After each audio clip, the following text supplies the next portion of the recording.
Welcome to this episode of On Another Line Live. I am one of your hosts, Tyler Waller. To my right, your left, is Mr. J.R. White, also host of On Another Line. And we're here to talk fishing. So appreciate if you guys will stick around a little bit, share this thing out. We got a lot of stuff coming at you. We're going to talk about the Casting for Kids tournament this weekend. We're also going to bring up some things happening and hoping to get out on the water this weekend. But before that, right after this short intro, we are going to dive right into it. So let's go. That's a life of a fisherman you wouldn't understand. Something you can't feel on dry land. You gotta get your arms way up in a cage and set the hook on smallmouth bass, and then you'll understand. You gotta get your hands on a Shimano reel and a G that's right. I bet you like what you feel. Step on the deck. Give it a whirl. Hello, welcome to my world. What's happening, everybody? Welcome to this episode of On Another Line Live here on 4/30/24, week after Casting for Kids tournament there on Yatesville and Paintsville Lake. Congratulations to the Newsoms, local legends, coming out with a $15,000 first place trophy and check. Took like 6.25 or 6.5 pounds almost for a big fish of the tournament. Came from Yatesville, I believe. Really big fish, pretty cool deal. What's up, Andrew Six? Thanks for joining us this week from Michigan. Should be up there doing some fishing. Anywhere in Michigan is better than where. If you haven't seen it already, I released a video out on my YouTube channel showing our adventure for the Casting for Kids tournament this past weekend at Yatesville, and we did not make the cut for Paintsville Lake, but I'm sure you guys already know. You're probably tired of us talking about it, but it's a 2-day event, 160 boat tournament, and it is for a good cause. We have a lot of pride in that tournament, and I've only been fishing it. This will be the second year. And I think both years, JR and I have missed a cut by one solid fish. We had 3 fish the week before, or the year before. We only had 2 this year, but one solid fish would have put us in the cut either way. It's in the grand scheme of things, as I said last week on the live video, it's more than just fishing. It's all about making having a good opportunity to make a cause or have a good impact on something. And I'm going to show you guys really quickly. And again, this will be the last time I talk about donating to Casting for Kids until next year. But if you guys want to donate, I'll show you guys here. The website is actually called casting4kids.net. So let me share my screen here. Castingforkids.net. And let's go here and let's full screen this so you can see it a little bigger. So here is the website talking about everything. You can online register for the Cherokee and Douglas event that is available to fish still. The Yatesville tournament is already full. But right here under registration/payment, there's a donation page here. And again, this goes straight to the cause for Casting for Kids. You can donate as much as you want to. I assume that you will get a receipt from this. Again, it is tax deductible. So it's for a good cause. If you don't fish and you like to make a difference, that's a place where you can go donate a few bucks. $5-10 makes more of a difference than you think. But if you have a business or something that's able to donate 500,000, 1,500, something like that, it would be really, really cool to make that happen. So again, that'll be the last time that I talked to you guys about donating until next year. JR and I have nothing to do with the tournament. We just fish it. We're able to have a small part in that by fishing it. So it's always a great time. The pre-tournament meeting is like you should go just to check it out. Like obviously one person has to go anyway, but we had found some fish the week before. And they just weren't there for us. Our best baits were flipping and pitching baits. I think both keepers was on a KVD rodent in California crawl. That was early in the morning. And I caught one on a watermelon pepper chunk crawl. Both of them Texas rigs with a 3/16 ounce weight, 4-aught Gamakatsu offset shank worm hook. But they seem to be, I talked to a lot of people and said that they were junk fishing. They were catching fish here and there on this and on that, and a spinnerbait and a Texas rig worm and a wacky rig and a floating worm. It was just like when you found them, they would eat, but finding them was another story. Yeah, I think they were scattered, and then all the traffic just made it really tough. But yeah, when you have 160 boats on such a small lake, it's going to be tough no matter what. It's that pivotal first hour where you're out there, and as soon as we pulled up to the spot we wanted to come to, we saw 3 boats, and we kind of knew we were in a little bit of trouble. What's happening, Brody? Thanks for joining us. Yeah, so that was the deal. And one of the things that I learned from this tournament that I've learned other times is that I do not get so torqued up or so worked up about fishing behind people in tournaments like that, because I feel like that I have just as good of an ability to catch fish than any other person does.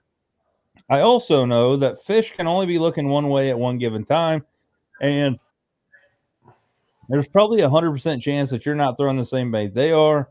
So we proved that theory with the first keeper of the morning. There was a boat that fished all the way down this bank. We were fishing one side of the creek. They were fishing down the other side of the creek.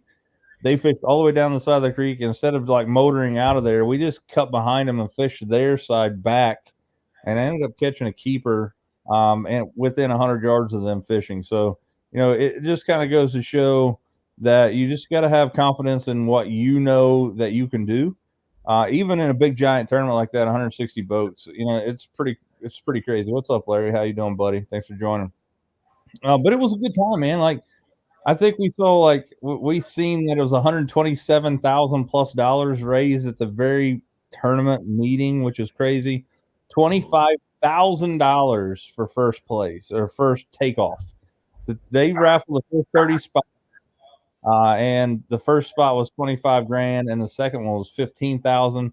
Again, we looked at it for the first 30 spots. I think JR kept totals just to kind of for our record to show on the video that I've created. I'm pretty sure it was $127,000. Yeah, now, that's what some of that.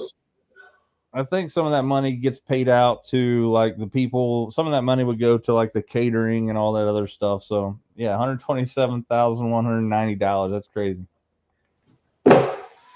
Yeah, so that's great for Chris and all the casting for kids people, and that's largely ran by a group of volunteers that just have it in their hearts to help these kids. So I mean, it's a beautiful cause. Yeah, so it's great, and that's one of the things that I was really intrigued about first getting into it. We were lucky to get into it. Just worked out that there was one spot left last year. God, I can't stop yawning. But last year we got in. This year, hopefully, we keep our foot in the door. That's it's going to be something that we dive into every year. I don't know, Tyler. That's kind of up to JR and whatever you see. Speaking of fishing tournaments, this weekend, if you are a Shimano fisherman that uses Shimano gear and have purchased a rod or reel that's $100 over the last 6 or 8 months from a local dealer. It used to be the Tackle Box and Borders, but now obviously it's just Borders. If you've purchased a Shimano rod or reel that's of or higher than 20 or higher than $100 value, they're having a Shimano owners tournament this weekend, this Saturday at Cumberland. You can still get registered for that, and you can register all the way through the 3rd, which is this Friday. And it's a free tournament. You just go down there and fish. I think they're giving out 2 Poison Ultima. Actually, I think they're Poison Adrena rods. I thought they were Poison. Let's get down there. Yeah, so I mean, it's still $1,000, I think. Yeah, I mean, I would love to do it. We're camping this weekend, or I'd be all about it. We're gonna camp at Carter Caves. My son is obsessed with camping, so I'm excited to All the campgrounds are opening up next week, so my son's going to be pumped. Yeah, Tony. So it was great, man. I enjoyed the heck out of it. We'll definitely be down there for years to come, as long as you guys will have us. But just a quick update. Those of you guys that don't know, over the last couple weeks, we've been talking about it. But Chris Malone down at Malone's Marine now is an Icon boat dealer. They got one in last week. I am going to try my best to get down there on Thursday to take a look at it, shoot a video about it. They're supposed to be best of the best. These boats, man, have air conditioning units that you can get in for the live well. It has like a water jacket on the back of the live well that keeps your live wells cold throughout the tournament, which is next level. But they're $125,000 too, so you kind of have to take the good with the bad. But they are, you know, there it is what it is. Brody, we're actually live on Facebook and YouTube right now. Same deal. Facebook.com/OnAnotherLine. Same with YouTube.com/OnAnotherLine. But I can't wait to get down there and check it out. I'm intrigued by them. Eventually, I'll have to buy a new boat. I guess I won't have to. I'll either have to buy a new boat or repower mine. One of them is way cheaper than the other. But JR's Phoenix, the 21 PHX, obviously came from Malone's Marine. Super. Hey, Wyatt, what's up, buddy? Gotcha. So, they're like boats anymore are crazy. They're super expensive, but they are all super nice also. But with that being said, I am going to kind of bring up something that is kind of like irked to me over the last couple days here. And I'm sure you guys saw, maybe you haven't. Corey Johnson won a tournament, the Bass Elite Series down at the St. Johns River. And first off, he won by more than 7 pounds, I'm pretty sure. Don't quote me on that, but he caught a 7-pound bass, which you're not going to see the whole catch on this video. I can't find it anywhere. And I don't want to dig through the bass live event to try to find that. It would be forever long to find it. But this is on a fellow's TikTok called Slick Johnson, who is he's big into fishing. I like to call him the resident loudmouth. He's all the time like trying to, he brings up a lot of, I won't call it drama, but he tries to get people's opinions on things, and that's where this comes from. But he wins this tournament by, a pretty big margin, but he catches a fish outside of the mouth, and he says that he wasn't sight fishing. Yeah, I want to show you this video here really quickly, and I want to get your opinion on it. So again, this is from Slick Johnson's TikTok here, so you guys can see it. But this is the first of the video here. But I want to point out over here on the left-hand side, this big white thing right here is the bed that he catches this fish off from. He claims that he's live scoping this fish. He may have live scoped it, found it, but check his eyes. Look where he's fishing. He's looking directly at that bed.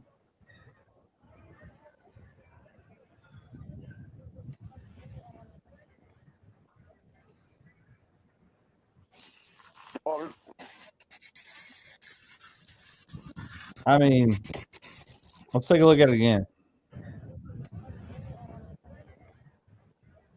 Man, Shimano reels don't sound like that.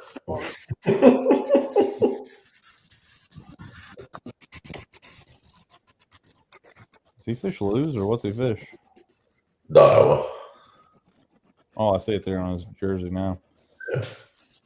Yeah, so I feel like that. I'm just gonna call a spade there. The dude was sight fishing. I don't care what he says. 100%. I mean, he stared out of bed. He was, he wasn't even moving the rod up and down. I mean, he probably saw the fish eat it. It didn't even feel the bite, I bet. But yeah, I don't know, man. Like, I don't know. I hate to be the controversial guy, but I'm calling him out. He was sight fishing, caught that fish outside of the mouth. He won by more than 7 pounds. So that 7-pounder was, I don't know. It just kind of weird. But I think that's the one thing about it is that I hate the fact that right now, as a bass fisherman, I feel like that we have to walk on eggshells because of the controversy in the fishing world, and I hate that. Like, JR and I were talking about it this weekend. Like, I try to stay away from controversy. I try to stay away from like conflict. Like, that's not me. Like, I will gladly give somebody the bank I'm fishing if they're like really adamant about fishing down through there, because it's not, it's a hobby and a lifestyle for me, but it's not, I don't make my living fishing or YouTubing or anything like that. If I did, it might be different. If I was fishing a giant tournament, I get it. Fishing for, like the Bassmaster Classic, if I'm fishing for, $300,000, that's a totally different story. But, I'm not that big of a fisherman. But I mentioned it before. I wish we could get back to fishing as a whole and not worry about all the drama. And I'm kind of falling right into that because I just showed you guys a clip of a drama that's happening in the bass fishing world. But there, it kind of is, to go without saying, that there's kind of a lot of like babies and whiny butts in fishing right now, myself included, or I wouldn't show you that. But like, it used to be that people in the bass fishing world could enjoy fishing against one another and then be competitive on the water, and then off the water have this camaraderie and this brotherhood. And I feel like we're getting away from that more and more on the fishing side of things due to social media. And I think it's a really, really negative thing. Like, I saw somebody wearing a shirt at the Casting for Kids tournament the other day, and it was classic. On the very front of it was like this big black shirt with big letters on it. It says "Social media sucks." I still love the "This Lake Sucks." I think we talked about that a little bit too. I would love to get that shirt. Yeah, old Jay Lee. Yeah, it's don't hear about him as much anymore. He's still catching them, man. Oh, dude. I think he finished second in the first tournament. He was back. Yeah, I mean, he's incredible. I think he's kind of just laying low a little bit after the switch, and I don't know, man. I mean, I definitely, I've not been able to watch much MLF this year. Actually, the thing that I've watched most recently is they're on Lake Eufaula right now, and a lot of their pros have been posting some crazy stuff about seeing the tornado that, one of the three tornadoes, I guess, that just hit Oklahoma. So it is right where Lake Eufaula is, and there was some incredible video. Like Mark Daniels Jr. and Brent Ayler posted some video. Brent Ayler had a freaking like a typhoon on his freaking Instagram there. He's running right along like this big water spout. Oh, yeah. I'll see if I can find that. Like that, it was crazy. It was on Instagram, wasn't it? Yeah.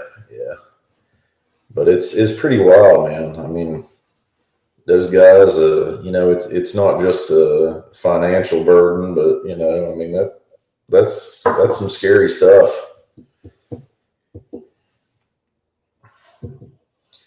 But I don't know. I don't know how you guys feel out there, but I definitely have had a lot harder time watching MLF this year with the every bass counts format. I much prefer the best five. I feel like it's much more competitive. You're not just 1 pound fish on a jig head minnow over and over again and just picking them off like Dustin Connell has been doing. I mean, not to say anything negative about him. He's a great fisherman. It's just, it's not as exciting to watch, Yeah, I get it. So here's this video. I'll show you the screen here. This is what we were talking about a second ago. Brent Ayler's video. So,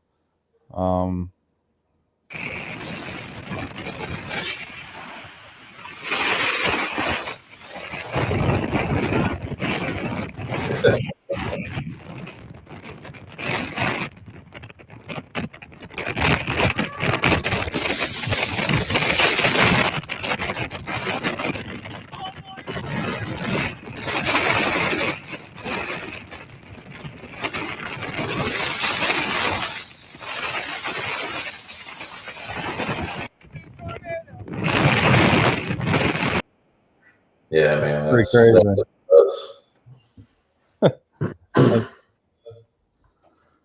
Yeah, I get that, Tyler. And so that's the deal with like right now. Like, so there'll never be another person to beat like Dustin Connell and Wheeler because they're just so good at what they do. Every fish counts. They go out there and they can catch solid fish a lot. You know what I mean? So if you catch, you know, 52 pounders, you have 100 pounds at the end of the day. When in reality, you would only have 10 pounds if you had the 5 fish limit. So it's kind of, I don't know, it's pretty crazy, but I don't know. I enjoy this past weekend, the Casting for Kids tournament. I am right now on the hunt and on the prowl for making new swim baits. You guys have seen those coming out here recently in videos and posts and stuff that I made. This past week, I finished up a guitar that I was working on at school, and my kids are working on final projects and things. So I've kind of got a lull, a little bit of downtime. My goal is this weekend to get one of these things up and going and try to catch a fish on it this weekend at Yatesville or Grayson. I feel like I'd have a better opportunity of catching a fish at Yatesville right now, but man, it has absolutely got pounded over the last few days. Like, it's crazy. Yeah. So hopefully, but my goal is to have those things out to you guys here in the next couple weeks. It's going to take some time. The first few I sell are going to be way cheaper than they normally will be, just to get them out there and get people trying them out and getting them in people's hands and getting some feedback and kind of test and tune, kind of like a beta test at this point. And it's going to be, I'm waiting on some hooks right now. I'm putting quad trebles on them that have swivels in the hooks. One of the biggest things that I've looked at, I don't throw big swim baits like that right now. I mean, I got a few, like I have one right here. Big glide baits, basically what I'm talking about. This is basically what my bait will look like. It'll be wood and it'll be maple. It'll be a little longer than this. This is a 5-inch bait. Mine's going to be 7 inches long, but I don't throw them that much, but one thing that I've noticed is that these baits weigh a ton. Like, you might be thinking that this thing probably weighs like 3 ounces. Well, what happens is when you have these, if you don't put swivels on these hooks, eventually when you turn these things, it gets the bait all canted up. And when you throw this 3 ounces of bait around, you have the ability to dislodge this hook in the fish's mouth and it goes flying and you lose potentially a fish of a lifetime. And like, it's, I don't know. So I'm buying, they're quad hooks. They're not trebles. They have 4 of them on there, but right here in the connection, there's actually a swivel. So these hooks will free swivel on the actual bait. So this thing could be thrown around literally, however, it could go infinitely and still have that fish pinned, which is something I'm looking at. So that's coming out very soon. I'm going to have one cut out tomorrow. I'm going to start trying to weight it tomorrow evening. And then I'm going to try to seal it and paint it for fishing this weekend. So Yeah, I have to take it up north with me and see if any smallmouth can get that 7-inch bait in their small mouth. I'm sure they will. Like, I've seen people smash them on MagDraft. So Yeah. problem is though, like, I'm building these things and they're going to look good, and I won't sell them unless they perform like they should in the water. But I personally am going to have a hard time going out and throwing that bait only all day. Like, the goal is to catch fish on it. If I don't catch fish on it, it's not going to be put out to public. If it looks good and doesn't catch fish, who gives a crap, right? Like, I want everybody to have a good, experience with it. Again, they're going to be similar to this. They're going to have a paintbrush tail. They're going to be a little wider. They're not going to have rattles in it. You can hear this thing is just absolutely astronomically loud. This is a plastic bait that was painted by a fellow that I know or knew. He passed away recently. That's why, well, not recently, about 5 years ago, I guess. But that was painted by him. It was one of the last things I got from him. But I want it. It's going to be made out of maple wood. It's going to be. It's designed by myself. I designed the whole bait. They are handcrafted, but they are not going to be. They're not they're not one-off handmade. They're going to be CNC designed most of the time. There will be hand weighted. Hey man, thanks for joining, Chris. Appreciate it. Yeah, like, no worries, man. Like I said, I didn't pay attention last year that you had those trophies, or we'd have figured something else out. But we'll, and between now and the kids event, which is coming up in, shoot, I think it's coming up soon. But if you need some more of those plaques for the kayak tournament, or there's something you do for the kids down there, let me know. We'll definitely make that happen. I appreciate it.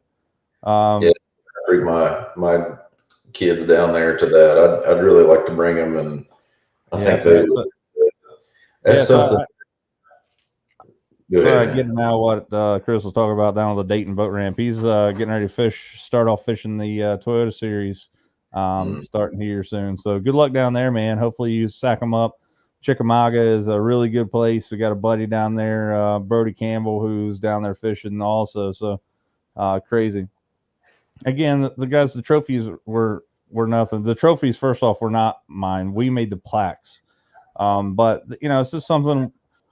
Just to give a shout out to where the wood come from. The wood came from Hair White Lumber in Moorhead, Kentucky.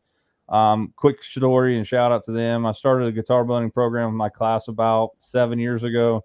Reached out to them, asked them if I could buy wood from them at a discounted rate, educational rate, because I didn't have any money to build these guitars with kids.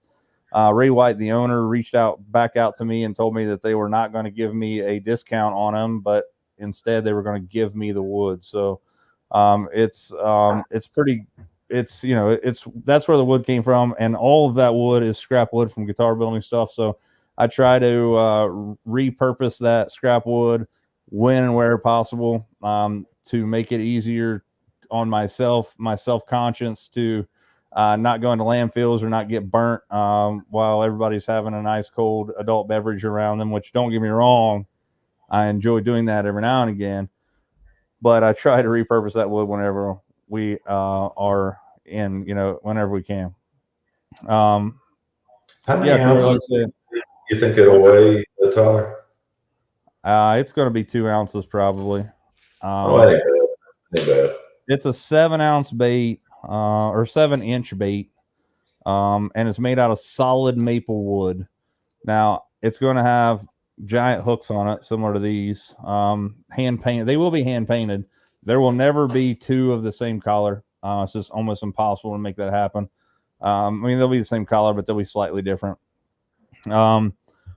There, and like I said, when I get a few of them done, I'll reach out to some of the, followers like Corey and everybody here, and I'll send them to you. The deal is that, just test them out, find out what I can do better, because I literally want to make a run at trying to make these things for monetary gain. If you've never looked at a glide bait, how expensive they are, go out and take a look at them. They will shock you. They are $100+ upwards to $250, $300 a piece. There are some of them by a company called Roman Made. There's a Roman Made Mother, which I assume is like the mothership or whatever, but they're $1,300 a piece. There's a guy I follow on Facebook or on YouTube that cut one of them down the center just to find out what was in them, because he makes baits. Pretty crazy. But $1,200 to $1,300 a piece. Obviously, mine aren't going to be that expensive. Mine are going to be in that $100 range. But mine will be handcrafted one at a time, weighted one at a time, and they're not going to be mass produced. So there may be like 8 or 10 a month that'll be made. So it is going to be kind of a first come, first served thing. I'll be selling them directly through Facebook here and things like that. So if you're interested, in the next month, I'll reach out to some of you guys that have been following for a while. I'll send you one of these things, test them out, check them out, see what I can do better. That way we can, as a community, find something we can catch some bigger fish on. We did at the Casting for Kids tournament have the opportunity to hear some from the state, or some representatives of the state and local government. And there was one fellow there that said that he promised that there would be F1s in Paintsville Lake soon. And that is really, really cool to hear. You got people like Jason Kenner, who is, him and a bunch of people have had this like on their minds for a long time. They've been putting threadfin shad in Paintsville.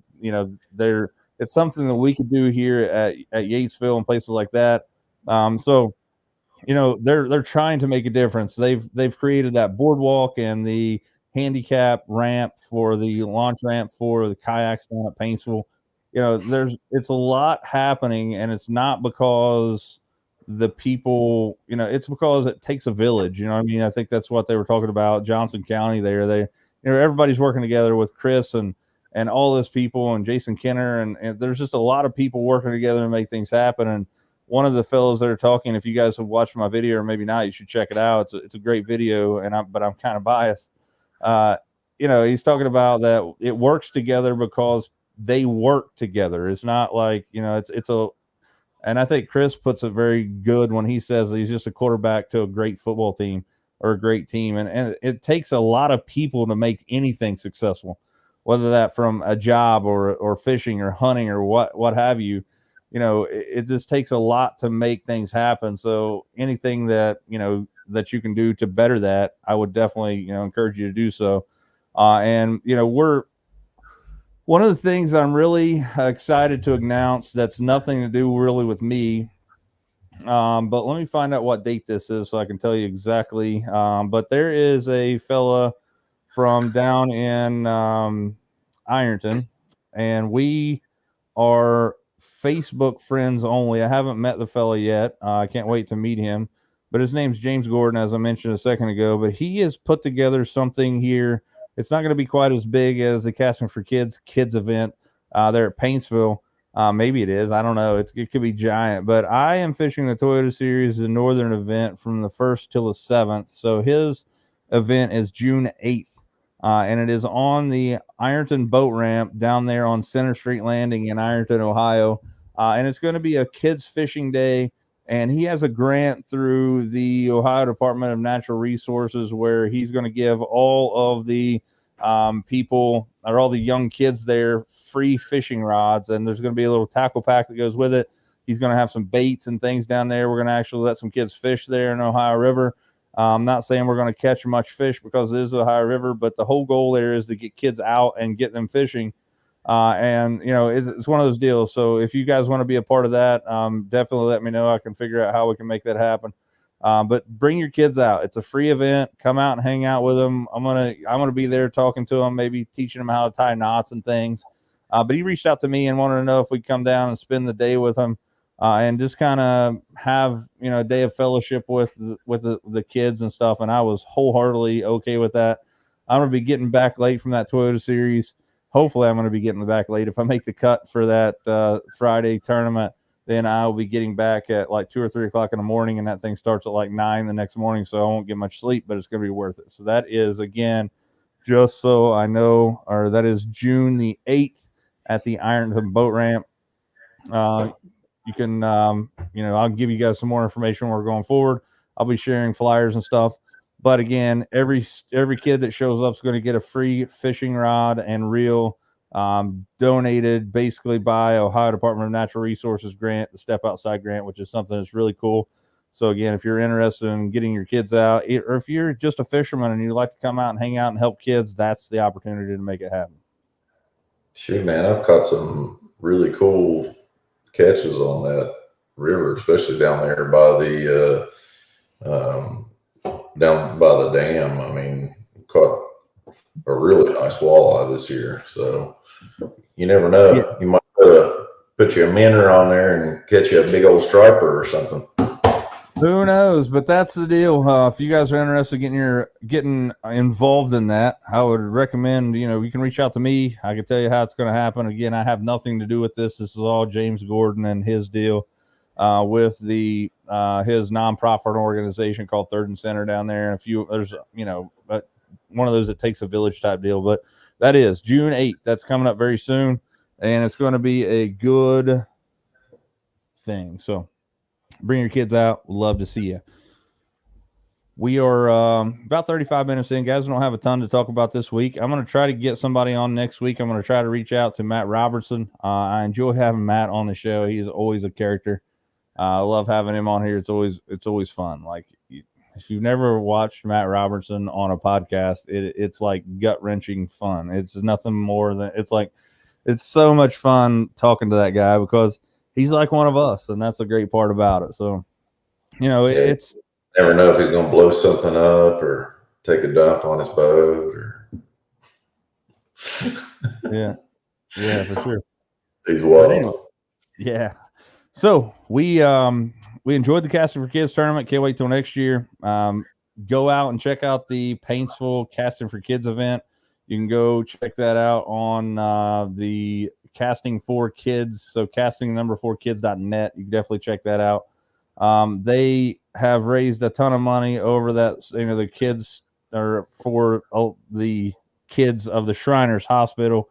And the money that's raised is for transportation for kids back and forth to Shriners Hospital and bills and things like that. I did learn over the weekend that the people, Shriners are obviously donating their time, but I did realize that the people that are actually driving these vans and driving these kids back and forth to the Shriners Hospital, they're volunteering their time. They don't get paid a quarter, which is really crazy. But the kids tournament is June 1st. That's at Paintsville Lake. And again, they have a kids tournament. It's the night before that, and it's called the evening to shine, I think. And it is for folks that may have a disability or something like that. And then the next day is open for everybody. So definitely, if you're up in that area, take a look at doing that. If you're interested in getting into the Tennessee event, day one is May 18th. That is on Cherokee Lake. And if you make the cut, May 19th is day two on Douglas. If you made the top 30 this past weekend, you're automatically registered or automatically entered into the Classic, which is going to be at Del Hollow in October of this year. If you make the top 30 in the Tennessee event, which is coming up soon here, you will also have a berth into that Classic tournament. There is an entry fee to that tournament, and don't quote me on this, but I think I remember him saying it's $300 to, but it's going to be 100% payback. That none of that goes to the Shriners or anything. That whatever's donated goes to the Shriners at that point, but it's going to be 100% payback on that Classic. So if you make the top 30 last weekend, or you make the top 30 here May 18th and 19th, then you automatically jump into the Classic, which is October 12th at Del Hollow Lake. Yeah, I would love to do the Cherokee Douglas. I'm currently on call that weekend, so I'm trying to get it switched around. But the partner I want to switch with is in India currently, so having some trouble working that out. But I'm working on it. Yeah, I see that. Corey, I am done with St. Clair for a while. JR is actually going up here in a couple weeks. I went up the last 2 months or a month ago, and then 2 weeks ago and 3 weeks ago. Went up too early. Last year we smashed them, man. We got 156 fish in 2.5 days. And this year we just couldn't find them. The water was cold, winds were ripping, couldn't get where we needed to get. Fished Mile Roads, Anchor Bay, even down like south of the yacht club, and we caught a few fish. But when you go to St. Clair and you fish for 3 days and you only catch 20 smallmouth as a group of 2 people, we got our rear end handed to us. Yeah, man, that place is amazing. It's so dependent upon weather too. I can't wait to go up there. Hopefully, we hit it right. That's what it's all about up there, just hitting the weather right. Yeah, I mean, I've been out there in some giant waves and still caught fish, and I've been out there when it's slick calm and never couldn't get a sniff. But it is what it is. JR and I had a great time last time we were up there. I traveled up there 4 times last year. I've been up there twice this year. I'm not saying that I won't be back, but again, I'm fishing the Toyota Series Northern Swing. First tournament's in Marbury, Maryland here in a couple weeks, June 5th, 6th, and 7th, I believe. On the Potomac River. And then it's like Champlain. And then I think it's like they're all 3 up in the New York area. So Maryland, New York area. So it's going to be a good time. Going to have to take a lot of spinning equipment with me. But we, got a lot of stuff coming at you guys soon. And if you guys haven't had an opportunity to check out the video I posted on YouTube about the Casting for Kids event this weekend, I'll definitely take a look at it. It'll give you an idea of what goes on at one of the tournaments. Just to give you an idea if you want to get into the Cherokee and Douglas tournament, but I would definitely recommend it because it's worth your time. Does cost a little bit of money to get into it, but let's face it, most of you guys are tournament fishermen anyway, and you're going to spend that money anyway. At least it's a little bit better when you can know that it's going to good hands. Absolutely. It's all good. So with that being said, I'm gonna give you two baits you need to buy. One of those is a KVD rodent. Second one is a jackal chunk crawl in green pepper pumpkin or water green pepper or green pumpkin pepper is my favorite color. Watermelon pepper is the second favorite color. The chunk crawl, I'm just telling you, it catches it, man. And it's Yatesville. They seem to be liking that rodent as well. Throwing it on a 3/16 ounce tungsten weight 4-out Gamakatsu offset shank worm hook. Pitching and flipping that thing on a 16-pound Sunline FC Sniper with if I'm throwing my pitching rod is actually a G Loomis NRX Plus 894 with an 8 gear ratio Chronarch MGL, which is phenomenal. I love it. And then my smaller Texas rig rod for that Jackal Chunk Crawl going to be a 7.2 heavy Poison Adrena with a 150 Shimano Corrado, and I stepped that down to 14 pounds Sunline FD Sniper on that. Same deal, 3/16 tungsten head worm weight, 4-out Gamakatsu offset shank worm hook, and it is a chef's kiss. Love it. Yeah, it's a good setup. I would love to get more Adrenas. It's really hard for me to get into anything else that's either medium heavy or heavy fast whenever I've got those NRX pluses. At this point, I have a 7.5 medium heavy, 7.5 heavy, both fast NRX plus. I've got a 7.3 medium heavy, and I've got a 7.1 medium heavy. So if I'm throwing a 3/16 ounce tungsten, I'm going to throw that probably on the 7.1 where it's so light. The 7.3, I'll probably go up to a fourth, and the 7.5s, I'll throw a fourth or sometimes 3/8. A lot of times when I'm throwing the taller stuff, I'm going to be throwing jigs, so 3/8, half ounce. Yeah, and I will quickly run over something that I had a question. I had 3 people message me this weekend for some reason. A new NRX Plus video. It's not even new. It was the very first NRX Plus I'd got my hands on. This was like right after COVID, and like you couldn't get them. And the tackle box had one. It was like a 904C MBR, which stands for Mag Bass Rods. And I've had a lot of people ask me what the difference between an MBR and a JWR is. Well, JWR stands for Jig Worm Rod. They're more fast action, usually extra fast taper, and that means that it's the mandrel that they use to wrap the graphite around tapers faster to the tip, so you get more bend in the tip of the rod than you do parabolically across the actual bend of the rod. Whereas in mag bass, an MBR is more of a moderate taper where you're going to set the hook, you're going to get a more of a parabolic bend from the tip all the way to the butt. And a super fast or fast action may load up in the first 30% of the rod towards the tip and then come into the backbone. Difference there is I like fast action or super fast action when I'm bottom contact. And I'm not a huge fan of the MBR rods. I have people asking me why I don't have any MBR rods on YouTube and stuff because I do a rod arsenal video every year. The deal is I just don't like them. I much prefer a jig worm rod. If I'm throwing something moving, it's not going to be on NRX Plus unless I just got to steal the deal on it.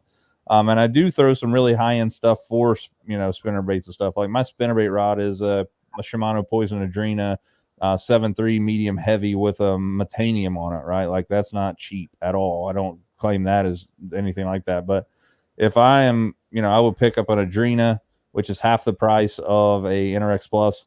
If you're bottom contact, I would say the NRX Plus, it doesn't get any better. It doesn't matter if you're talking about spinning or casting. But if you're going to, throw something moving, I say save your money and try something else. I mean, you could if you really wanted to do that, but I don't think you need the sensitivity of an NRX Plus for moving baits. I just don't. Man, I mean, as far as Shimano goes, I think an X Pride is a beautiful rod. I mean, those will run you like 280 as opposed to, really, really far up there. And then, my Temple Fork rods, I love them for moving baits. I think they're excellent. And I mean, you've got a lot more options when you're talking about a bait that you want,